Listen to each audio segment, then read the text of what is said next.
Hi, welcome to my channel Mystery of Chemistry. Today's topic Born Oppenheimer approximation. Before going to detailed investigation or study of different individual spectroscopy, this quantum mechanical approximation is very important to us. In my previous lecture, there I discussed about the interaction of electromagnetic waves and matter. Here I will discuss about the quantum mechanical treatment of matter only. So, statement of Born-Oppenheimer approximation. Actually born and Oppenheimer দুজন scientist ছিলেন যারা একটা approximation তৈরি করেছিলেন যেখানে শর্ডিঞ্জার ইকুয়েশনটাকে easily solve করা যাবে কোনো ডাইঅ্যাটমিক মলিকিউল বা যে কোনো কমপ্লেক্স মলিকিউলের ক্ষেত্রে। এখন কেন ওনারা এই অ্যাপ্রক্সিমেশনটা করেছিলেন? কারণ আমরা জানি শর্ডিঞ্জার ইকুয়েশন ইউজ করা হয় শুধুমাত্র এনার্জি ক্যালকুলেশন বা ওয়েভ ফাংশন ক্যালকুলেট করার জন্য। তো যখন কোনো একটা সাপোজ হাইড্রোজেন মলিকিউল নিয়েছি, তার মধ্যে দুটো নিউক্লিয়াই আছে, দুটো ইলেকট্রন আছে, তাদের মধ্যে বিভিন্ন ধরনের অ্যাট্রাকশন রিপালশন আছে। তাহলে আমি যদি এখানে একটা অ্যাপ্রক্সিমেশন ধরে নিই, মানে যেটা ওনারা করেছেন দুজনে মিলে অ্যাপ্রক্সিমেশন ধরে নিয়েছেন, যার ফলে শর্ডিঞ্জার ইকুয়েশনটা সলভ করতে অনেকটা সুবিধা হয়েছে, যেটা এইচ ইকুয়াল টু ইসাই। তো এখানে এই অ্যাপ্রক্সিমেশনটা কি, স্টেটমেন্ট অফ বর্ন-ওপেনহাইমার অ্যাপ্রক্সিমেশনটা কি সেটা আমি এখানে দিয়েছি, দেখো। সেটা হচ্ছে it is suppose that the nuclei being so much heavier than the electron move relatively slowly. মানে এইখানে বলা হচ্ছে আমরা তো জানি নিউক্লিয়াইটা বেশি ভারী হওয়ার জন্য, ইলেকট্রনের থেকে বেশি ভারী, তাই জন্য নিউক্লিয়াস কি হবে, খুব স্লো মুভ করবে, দেন ইলেকট্রনের থেকে ইলেকট্রন খুব ফাস্টলি মুভ করে যাবে। তাহলে যদি নিউক্লিয়াইটা বেশি হেভিয়ার হয় দেন ইলেকট্রন, তাহলে এর মুভমেন্ট নিউক্লিয়াসের খুব স্লো হবে। তারপরে কি বলেছে দেখো, thus nuclei can be treated as stationary so that the electrons move relative to them. মানে সেই জন্য যেহেতু এই নিউক্লিয়াসটা হেভিয়ার আছে, সেজন্য তাকে কি করা হচ্ছে, স্ট্যাটিক ধরে নেওয়া হচ্ছে, ফিক্স ধরে নেওয়া হচ্ছে, এবং ওর চারপাশে হচ্ছে ইলেকট্রনটা ঘোরাফেরা করছে, একটা ডিস্টেন্স মেনটেন করে ঘোরাফেরা করছে। তাহলে treating the nuclei as being fixed at an arbitrary distance, ওই যে হাইড্রোজেন মলিকুল যদি ভেবে নাও, দুটো হাইড্রোজেন অ্যাটম একটা ফিক্সড ডিস্টেন্সে আছে, এটা যদি ধরে নিই আরবিটারি ডিস্টেন্সে আছে, the Schrodinger wave equation can be solved for the electronic wave function. তার মানে ওই হাইড্রোজেন মলিকিউলের যে ইলেকট্রন আছে, ওই ইলেকট্রনের ওয়েভ ফাংশন এবং ওই ইলেকট্রনের এনার্জি কিন্তু আমরা খুব সহজে ক্যালকুলেট করতে পারবো। কি এখানে অ্যাপ্রক্সিমেশনটা তাহলে ধরলাম না, নিউক্লিয়াইটাকে স্ট্যাটিক ধরলাম। কেন স্ট্যাটিক ধরলাম না, নিউক্লিয়াইটা হেভিয়ার দেন ইলেকট্রন। তাহলে আবার বলছি, mass of nucleus is very greater than mass of electron, that's why the movement of nucleus will be very slower than that of electron. সেজন্য এখানে ওনারা একটা অ্যাপ্রক্সিমেশন ধরেছেন যে নিউক্লিয়াসটাকে যদি আমি কিন্তু এক্স্যাক্টলি তো নিউক্লিয়াস সব পুরোপুরি একদম স্ট্যাটিক থাকে না, ও কিছু না কিছু তো একটু মুভমেন্ট করে। তো ওই যে টু সাম এক্সটেন্ট মুভমেন্ট করছে, সেটাকে আমি ধরে নিয়েছেন ওনারা সেটাকে, যেটা স্ট্যাটিক ফিক্সড হয়ে আছে। এটাই হচ্ছে বর্ন-ওপেনহাইমার অ্যাপ্রক্সিমেশন, যেখানে নিউক্লিয়াসকে স্ট্যাটিক ধরে নেওয়া হবে। এর লিমিটেশনও আছে। কি লিমিটেশন না, this approximation holds good for the ground state of molecule. মানে যখন মলিকিউলটা গ্রাউন্ড স্টেটে থাকবে, তখন তুমি এই অ্যাপ্রক্সিমেশনটা যদি ওই মলিকিউলের উপর লাগাও, তাহলে সেটা কিন্তু অ্যাপ্লিকেবল হবে। কিন্তু এই অ্যাপ্রক্সিমেশনটা কাজে লাগবে না এক্সাইটেড স্টেটে যদি মলিকিউলটা থাকে, and may break down for the excited state. তাহলে বর্ন-ওপেনহাইমার অ্যাপ্রক্সিমেশন কিন্তু এক্সাইটেড স্টেটে লাগবে না। তাহলে it will lead approximate values of energy and wave function. এখানে যে এনার্জি আর ওয়েভ ফাংশনটা আমরা শর্ডিঞ্জার ইকুয়েশনে অ্যাপ্লাই করে ক্যালকুলেট করতে যাব, সেটা যদি এই বর্ন-ওপেনহাইমার অ্যাপ্রক্সিমেশন অ্যাপ্লাই করে ক্যালকুলেট করি, তাহলে যে এনার্জিটা পাবো সেটা কিন্তু একদম এক্স্যাক্ট হবে না, বাট একটা অ্যাপ্রক্সিমেশন আমরা ভ্যালু পাবো, যে ভ্যালুটা দিয়ে আমরা যে কোনো মডেলকে আমরা ডিফাইন করতে পারবো। তাহলে এই হচ্ছে আমার statement of born-Oppenheimer approximation and limitation. Mathematical treatment of born Oppenheimer approximation, এটা আমরা দেখব। এখানে একটা মডেল এঁকেছি এবং যেহেতু আমরা সিম্পল হাইড্রোজেন মলিকুলের ক্ষেত্রে বর্ন ওপেনহেইমার অ্যাপ্রক্সিমেশনটা ইনিশিয়ালি আমরা দেখব, তাহলে এটা যে কোনো কমপ্লেক্স মলিকুলের ক্ষেত্রে আমরা অ্যাপ্লাই করতে পারবো। তো এই মডেলটা হচ্ছে হাইড্রোজেন মলিকুলের জন্য করেছি, H2 মলিকুলের জন্য। এটা কি না, এখানে এটা হচ্ছে distance between nuclei and electron. হাইড্রোজেনের কটা নিউক্লিয়াই আছে? দুটো নিউক্লিয়াই আছে, একটা এইচ এ একটা এইচ বি।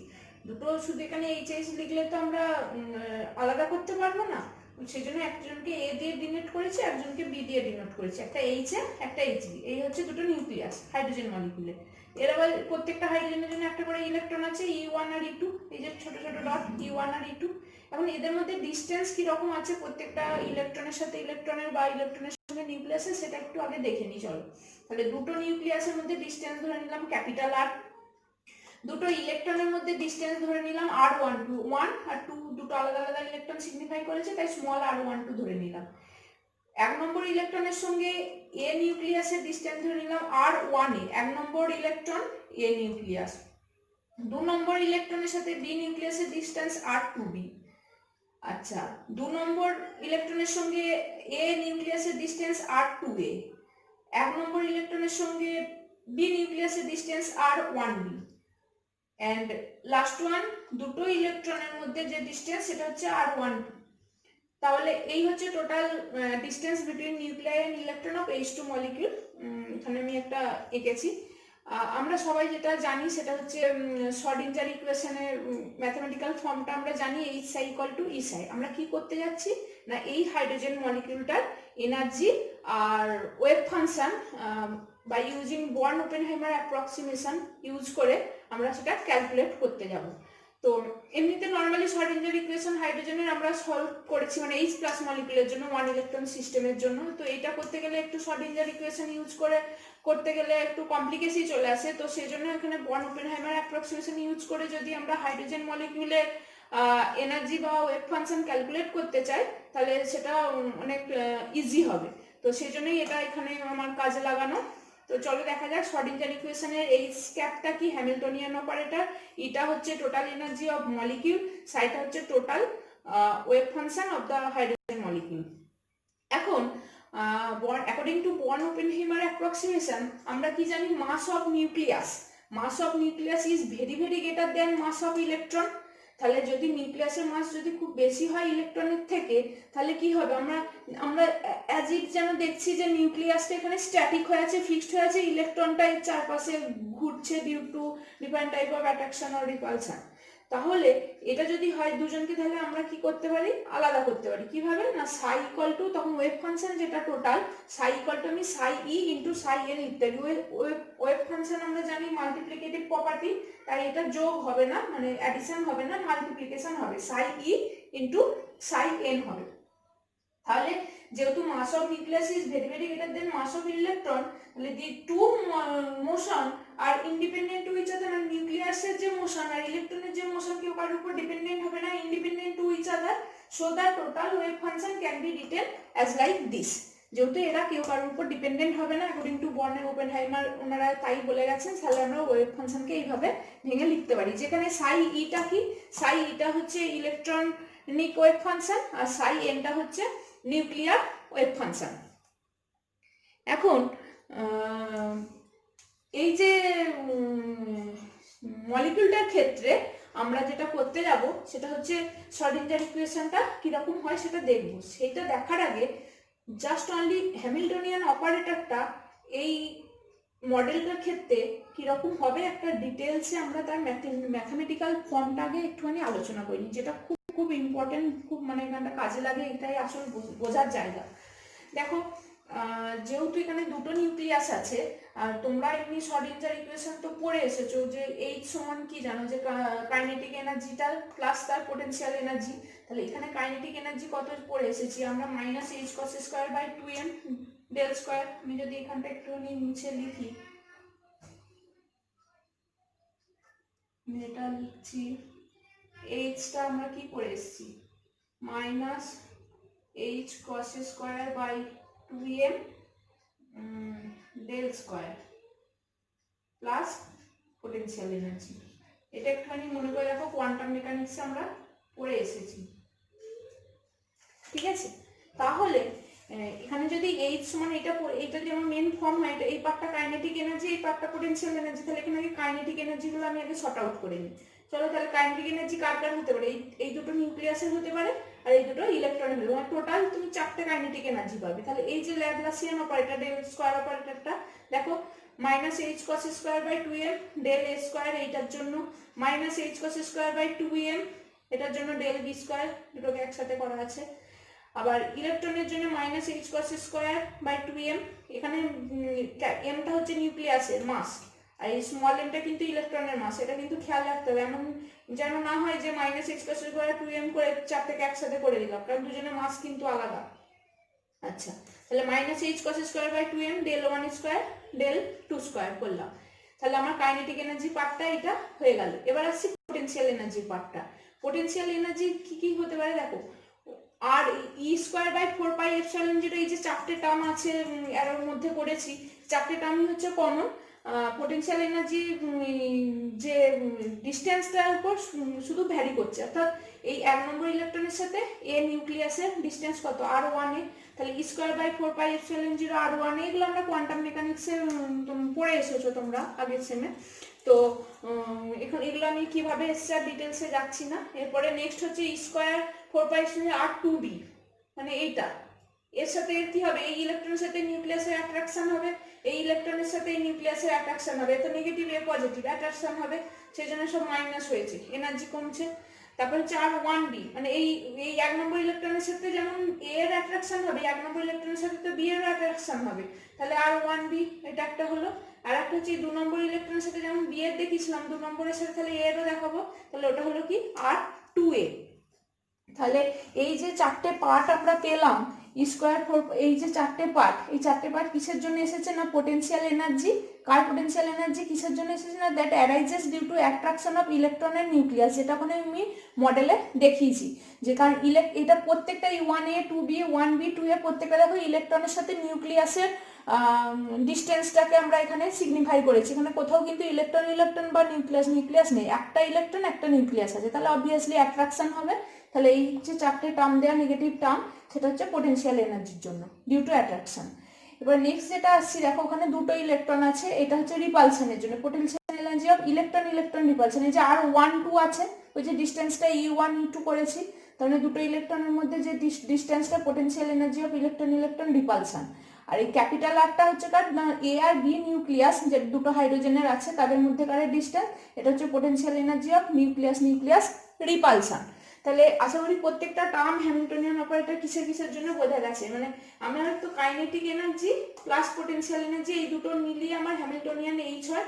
আমি এবার প্রত্যেকটা নিউক্লিয়াস আর ইলেকট্রনের কাইনেটিক এনার্জি লিখে নিলাম। তারপর প্রত্যেকটা কেসের ক্ষেত্রে আমি এদের পোটেনশিয়াল এনার্জি কি হয় পরপর লিখে গেছি। যেগুলো অ্যাট্রাকশন হবে সেগুলো আগে প্রত্যেকটা আগে মাইনাস, আর যেগুলো রিপালশন হবে সেই দুটো দেখো প্লাস আছে। এখানে যেহেতু দুটো ইলেকট্রন নেগেটিভ চাপে রিপালশন হবে, ওই জন্য R1 2 তে দেখো রিপালশন প্লাস দেওয়া আছে। এদের দুজনেই যেহেতু পজিটিভ চার্জ, এদের মধ্যেও রিপালশন হবে নিউক্লিয়াস, তাই এখানেও পজিটিভ চার্জ দেওয়া আছে। We will go to apply Born-Oppenheimer approximation on this hydrogen molecule. Any molecule আমরা যদি নিই, এখানে হাইড্রোজেন মলিকুল নিয়ে আমরা এগোচ্ছি, সিম্পল মলিকুল। তো এই যে এখানে আমি পেয়েছি যে kinetic energy of nucleus, A আর বি নিউক্লিয়াসের কাইনেটিক এনার্জি এটা, এখন তো এর কাইনেটিক এনার্জি তাহলে 0 হয়ে যাওয়ার কথা, কারণ কি বর্ন-ওপেনহাইমার অ্যাপ্রক্সিমেশন কি বলেছে, mass of nucleus is very greater than mass of electron. তাহলে মাস অফ নিউক্লিয়াস যদি ভেরি গ্রেটার দেন, তাহলে এর মুভমেন্ট কি হবে, খুব স্লো হবে, নেগলিজিবল টু 0 বা নিয়ার ইকুয়ালস টু 0। তাহলে কি হবে, এই পার্টটা থাকবে না। তাহলে তখন হ্যামিল্টনিয়ান অপারেটর এইচটা কি হবে আফটার অ্যাপ্লাইং বর্ন-ওপেনহাইমার অ্যাপ্রক্সিমেশন, না তখন এই পার্টটা থাকবে না, এই পুরো পার্টটা চলে গেছে। দেখো এখান থেকে স্টার্ট হয়েছে minus H cos square by 2m del 1 square plus del 2 square minus e square by 4 pi epsilon যেটা একবারে কমন নিয়ে 4টে যেটা পোটেনশিয়াল এনার্জি অ্যারেঞ্জ করেছিল ডিউ টু অ্যাট্রাকশনের জন্য একটা ব্র্যাকেটের মধ্যে করে দিয়েছি, বাদ বাকি অ্যাজ ইট ইজ যেমন আছে ই স্কোয়ার 4 পাই এপসিলন 0 R1 2 আর e square 4 pi epsilon 0 R। এটা রয়ে গেল। এখন প্রশ্ন হচ্ছে তাহলে আমার তো এই পার্টটা চলে গেল, তাহলে এখানে নিউক্লিয়াসের তাহলে কি পার্ট রয়ে আছে? দেখো নিউক্লিয়াসের যে পার্টটা রয়ে আছে সেটা শুধুমাত্র ই স্কোয়ার বাই মানে একদম লাস্ট টার্মটা ই স্কোয়ার বাই 4πε0 আর, অর্থাৎ কোন টার্মটা? এইটা ই স্কোয়ার 4πε0। এইখানে বর্ন ওপেনহাইমার অ্যাপ্রক্সিমেশনে যেহেতু নিউক্লিয়াসকে স্ট্যাটিক ধরে নেওয়া হয়েছে, তাহলে ওই যে দুটো এ আর বি দুটো নিউক্লিয়াসের মধ্যে ডিস্টেন্স আরটাও কি হয়ে যাবে? ফিক্সড হয়ে যাবে। তাহলে এই যে টোটাল পার্টটা কিন্তু একটা কনস্ট্যান্ট হয়ে যাবে। তাহলে এটাকে আমরা একটা জাস্ট প্যারামিটার হিসাবে ধরতে পারি। তাহলে আমরা তাহলে এখানে কি বলতে পারি না, আমরা এখানে এটা বলতে পারি যে because the nuclei are considered to be fixed, the quantity R is a parameter, so the calculated energy will depend upon R. মানে আরটা যেমন হবে এই হ্যামিল্টনিয়ানটা সেইভাবে চেঞ্জ হবে, এই হ্যামিল্টনিয়ানটা সেইভাবে চেঞ্জ হবে, আরটা দুটো নিউক্লিয়াসের মধ্যে ডিস্টেন্সটা যেরকম থাকবে। তাহলে আমরা so for the electronic motion মানে আমরা যদি শুধু এবার মানে নিউক্লিয়াস তো এইভাবে বর্ন ওপেনহাইমার অ্যাপ্রক্সিমেশন করে এখানে নিউক্লিয়াসের কাইনেটিক এনার্জি বাদ চলে গেল, ওদিকে আরটাকে ফিক্স ধরে নেওয়া হলো, একটা জাস্ট প্যারামিটার কনস্ট্যান্ট ধরে নেওয়া হলো। তাহলে দেখো শর্ট টার্ম কিন্তু ইলেকট্রনিক টার্ম আছে। তাহলে আমরা ইলেকট্রনিক মোশনের জন্য শ্রোডিঞ্জার ইকুয়েশনটা কি হবে? তাহলে আমরা এটা তাহলে কি এই যে নেক্সট পার্টে আমরা লিখছি এটা কার জন্য? শুধুমাত্র ইলেকট্রনিক মুভমেন্টের জন্য। ইলেকট্রনের মুভমেন্টের জন্য শ্রোডিঞ্জার ইকুয়েশনটা কি হবে? এইচ আই সমান এইচ আই, এইচটা যেটা আছে এটা আমি পুট করে দিয়েছি, দেখো পরপর সব পুট করে দিয়েছি সেম জিনিস। এবার এখানে হচ্ছে যে সাই হচ্ছে টোটাল ওয়েভ ফাংশন, এখানে যেহেতু ইলেকট্রনিক মোশন বলছি তাহলে ইলেকট্রনের মোশন ওয়েভ ফাংশন লিখবো সাই ই, আর টোটাল এনার্জি আমরা ই রাখবো, আর কি বলে ওয়েভ ফাংশনটাও সাই ই রাখবো এই ইকুয়েশনটা। এরপরে আমরা যেটা করব এখানে যেটা করেছি দেখো এই যে ই মানে শুধুমাত্র এই ইটা কি? শুধুমাত্র টোটাল এনার্জি, আর এই ই অফ সাফিক্সে স্মল ই এটা হচ্ছে ইলেকট্রনের জন্য এনার্জিটা। তাহলে এটা কি হবে? টোটাল এনার্জি থেকে যদি এই নিউক্লিয়াসের রিপালশন টার্মটা বাদ দিয়ে দিই তাহলে এটা আমি পুরোটা কার এনার্জি পেয়ে যাব? ইলেকট্রনের এনার্জি পেয়ে যাব। সেটাই এখানে করা আছে, দেখো টোটাল এনার্জি থেকে রিপালশনের জন্য এই নিউক্লিয়াসের রিপালশনের জন্য যে পোটেনশিয়াল এনার্জিটা পাবো সেটা বাদ দিয়ে দিয়েছি, তাহলে আমি এখানে ই পেলাম। তাহলে ইলেকট্রনের এনার্জিটা বেসিক্যালি কার উপর ডিপেন্ড করছে? ফাংশন অফ আর, মানে দুটো নিউক্লিয়াসে আর এর উপর ডিপেন্ড করে যাচ্ছে ইলেকট্রনের এনার্জিটা। এটা খুব ইম্পর্টেন্ট এই জায়গাটা। অর্থাৎ আমি এখানে বলতে পারি for a particular fixed nuclear framework psi e depends only on the coordinates of the electron. মানে সাই ইটা ইলেকট্রনের যে ওয়েভ ফাংশনটা সেটা কিন্তু ইলেকট্রনের কোঅর্ডিনেটের উপরই শুধুমাত্র ডিপেন্ড করে যাচ্ছে। of course the nuclear coordinates do affect, nuclear coordinates affect করবে যদি তোমার r ভ্যালুটা চেঞ্জ হয়, মানে নিউক্লিয়ার কোঅর্ডিনেটস সাই ই আর ই এই দুটোকে অ্যাফেক্ট করবে তখনই যখন এই rটা চেঞ্জ হবে। তাহলে but for a fixed nuclear configuration, যখনই নিউক্লিয়ার কনফিগারেশনটা ফিক্সড করে দেওয়া হচ্ছে, আর ভ্যালুটা ফিক্সড করে দেওয়া হচ্ছে, তখন দি নিউক্লিয়ার রিপালশন পোটেনশিয়াল এনার্জি, এই যে এইটা nuclear repulsion potential energy can be considered a constant. তাহলে এটাকে আমরা একটা কনস্ট্যান্ট হিসাবে ধরতে পারবো। সো ই ইকুয়াল টু কি হবে? ই মাইনাস ই স্কোয়ার বাই 4πε0 আর। এবার আমরা final Schrodinger equation for electronic motion কিরকম হবে সেটা দেখি। ওপেনহাইমার অ্যাপ্রক্সিমেশনের আমরা লাস্ট স্টেপে চলে এসেছি। এখানে আমরা দেখতে পাচ্ছি যে ইলেকট্রনিক মোশনের জন্য শ্রোডিঞ্জার একটা ইকুয়েশন করেছি, একটা নিউক্লিয়ার মোশনের জন্য শ্রোডিঞ্জার ইকুয়েশন কিভাবে আলাদা করেছি দেখো, minus H cos square by 2m del 1 square del 2 square, এটা যেমন ছিল সেরকম রেখে দিয়েছি। ওইদিকে দেখো ই স্কোয়ার 4πε0 r12, এখানটা কি করেছি সাই ই, ইলেকট্রনের মোশন কিন্তু এটা ইজিক্যাল টু কি হয়ে যাচ্ছে, আগেরটা ছিল টোটাল এনার্জি ই ই ইন্টু সাই, এটা হচ্ছে ইলেকট্রনের এনার্জি, এটা হচ্ছে ইলেকট্রনের ওয়েভ ফাংশন। এখান থেকে কোনটা বাদ গেছে আগের রেসপেক্টে? না যেটা ওই নিউক্লিয়ার রিপালশন ক্যাপিটাল আর যে টার্মটা সেটা এখান থেকে চলে গেছে। তার কারণ কি না, কারণ ওই যে একটা ইকুয়েশন দেখিয়েছিলাম যে আমি এখানে মুছে দিয়েছি, আমি এখানটা একটুখানি লিখছি যে ই ইলেকট্রনের এনার্জি কি হচ্ছে টোটাল এনার্জি থেকে বাদ যাচ্ছে স্কোয়ার বাই 4πε0 ক্যাপিটাল আর, মানে এটা তো বাদ চলে গেছে এই টার্মটা। তাহলে আমি কি করব, এখানে ই মানে ওখানটায় ই সাই ছিল, এই জায়গাটায় একদম লাস্ট যে ওইদিকে রাইট সাইডে ই সাই এর জায়গায় শুধু ক্যাপিটাল ই ছিল, আর এই সাইডে একটা এই টার্মটা ছিল, তাহলে এই দিক থেকে ওটা ওইদিকে চলে গেলে ই মাইনাস ই স্কোয়ার বাই 4πε0 আর হয়ে যাবে। সেটা সমান কি হচ্ছে ই ইলেকট্রন অফ এনার্জি, ইলেকট্রনের এনার্জি, এনার্জি অফ ইলেকট্রন। তাহলে ইলেকট্রনিক শর্ডিঞ্জার ইকুয়েশন হলো। এবার হচ্ছে নিউক্লিয়ার মোশনের জন্য। নিউক্লিয়ার মোশনের জন্য তাহলে কি পাবো, শুধু নিউক্লিয়ারের কাইনেটিক এনার্জি টার্মটা পাবো, প্লাস আর কোন টার্মটা পাবো না ই ইন্টু আর, এটা হচ্ছে নিউক্লিয়াসের রেসপেক্টে, এটা হচ্ছে ইলেকট্রনে যে এনার্জিটা 1 নম্বর ইকুয়েশন থেকে পাচ্ছি, এই ইটা সলভ করলে, এই ইকুয়েশনটা সলভ করলে তো এই ভ্যালুটা পাবো, সেটা হচ্ছে 2 নম্বর ইকুয়েশনের জন্য, অর্থাৎ নিউক্লিয়ার মোশনের জন্য এর পোটেনশিয়াল এনার্জি। আরটা হচ্ছে এর পোটেনশিয়াল এনার্জি। এখানে কিন্তু সাই এন ই এন সাই এন মানে এন গুলো সব রিপ্রেজেন্ট করছে নিউক্লিয়াসের জন্য। তাহলে এটা নিউক্লিয়াসের ওয়েভ ফাংশন, এটা নিউক্লিয়াসের এনার্জি, এটা নিউক্লিয়াসের ওয়েভ ফাংশন। তার মানে ইকুয়েশন নাম্বার 2 এ যে এই ই আর টার্মটা আছে সেটা হচ্ছে ইলেকট্রনের এনার্জি, যেটা কিনা নিউক্লিয়াসের রেসপেক্টে পোটেনশিয়াল এনার্জি হবে। তাহলে ওইখানে আমি লিখে দিয়েছি E R is equal to E obtain from equation 1। তাহলে আমি বর্ন ওপেনহেইমার অ্যাপ্রক্সিমেশন ইউজ করে ইলেকট্রন আর নিউক্লিয়াসকে আলাদা আলাদা করে দিলাম। তাতে করে আমার কি সুবিধাটা হলো, অ্যাপ্রক্সিমেশনটা ইউজ করে না শর্ডিঞ্জার ইকুয়েশনটা যে কমপ্লিকেসি তৈরি হয়েছিল অনেকটা, সেই কমপ্লিকেসিটা কমে গেল। আমরা ইজিলি এবার শর্ডিঞ্জার ইকুয়েশনটাকে সলভ করতে পারবো। তাহলে ইকুয়েশন 1 and 2 তাহলে কি পাচ্ছি ইকুয়েশন 1 and 2 থেকে, equation 1 and 2 show that as a result of Born-Oppenheimer approximation the electronic and nuclear motion have been separated। তার মানে আমি এই দুটোকে আমি সেপারেট করে ফেললাম। Equation 1 is solved for a fixed value of internuclear separation, that is capital R। দুটো এ আর বি মলিকুলের মধ্যে যখন ইন্টারনিউক্লিয়ার সেপারেশনটা ফিক্স থাকলে তবেই আমি কিন্তু এটা করতে পারবো। মানে আমি এখানটা জাস্ট দেখাচ্ছি একটুখানি, ওই যে এইচ এ আর এইচ বি মলিকুলের মধ্যে যে ডিসটেন্সটা আর নিয়েছিলাম এটা কিন্তু ফিক্স থাকতে হবে। এটা ফিক্স থাকলে তবেই আমি কিন্তু এটা করতে পারবো। আর এই যে এটা ফিক্স রাখাটাই অ্যাকচুয়ালি অ্যাপ্রক্সিমেশনটা বোঝাচ্ছে।